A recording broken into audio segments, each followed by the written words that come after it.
ஸ்ரீ கணபதி ஜோதிடம். இன்னைக்கு என்ன எது பற்றி பேசுகிறோம்னா, நம்ம வீடு சம்மந்தப்பட்டது பேசுகிறோம். இந்த வீட்டில் நம்ம எது வாங்கினாலும் எது பண்ணாலும் தொழில் வகையிலையோ குடும்ப வகையிலையோ காசு பண வகையிலையோ எது நினைச்சாலும் அது தடங்களாகுது. இல்லைன்னா சம்மந்தம் இல்லாத பிரச்சனைகள் உருவாகுது. அது எதனால எப்படி உருவாகுது எங்களுக்கும் தெரியல. நாங்களும் பார்க்காத ஜோசியம் இல்லை, பார்க்காத ஜாதகம் இல்லை, பார்க்காத இடம் இல்லை. அதுக்குன்னு பரிகாரங்கள் இருக்குது, அதுக்குன்னு ஒரு தோஷங்கள் இருக்குது, அதுக்குன்னு ஒரு குற்றங்கள் இருக்குது.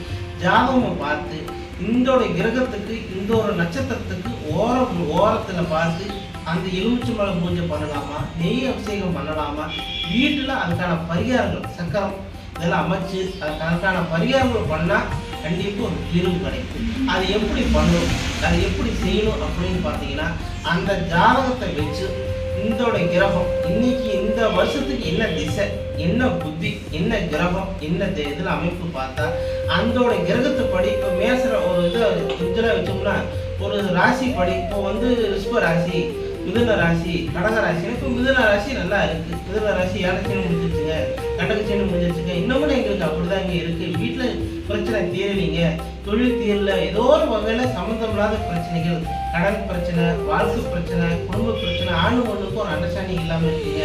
அது எதுனாலனா அப்போது இந்த மிதுன ராசிக்கு இவரோட நட்சத்திரப்படி இந்த காலகட்டத்துக்கு 2026 என்னென்ன பிரச்சனை அப்படின்னு நம்ம சரி பார்க்கணும். அந்த சரி பார்த்து இல்லை அவங்க ஆஞ்சநேயருக்கு வழிபாடு பண்ண சொன்னாங்க, துர்க்கையம்மனுக்கு விளக்கு போட சொன்னாங்க, ராக்கேருக்கு அதெல்லாம் இல்லை. அந்தோட கிரகத்துக்கு என்ன பார்த்து என்ன தோஷம் இருக்கு, எந்த கோயிலுக்கு போனால் அதை பண்ணலாம், அந்த கோயிலுக்கு நெய் விளக்கு பூஜை போடலாமா, இல்லை மண் விளக்கு பூஜை போடலாமா, இல்லை சாத்துக்குடி பழத்தில் பூஜை போடலாமா, விளக்கு போடலாமா, அதெல்லாம் கொஞ்சம் சரி பார்க்கணும். அதெல்லாம் பார்த்து கரெக்டான முறையில் பார்த்தாதான் வீட்டில் இருக்கிற பிரச்சனைகளோ செய்வனையோ எந்த ஒரு பிரச்சனை இருந்தாலும் அது தீர்வு கிடைக்கும்.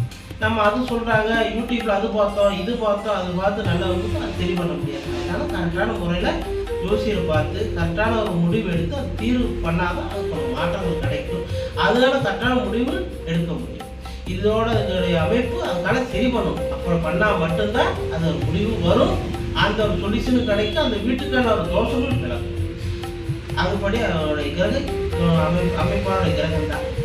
இதோட ஓம் முருகா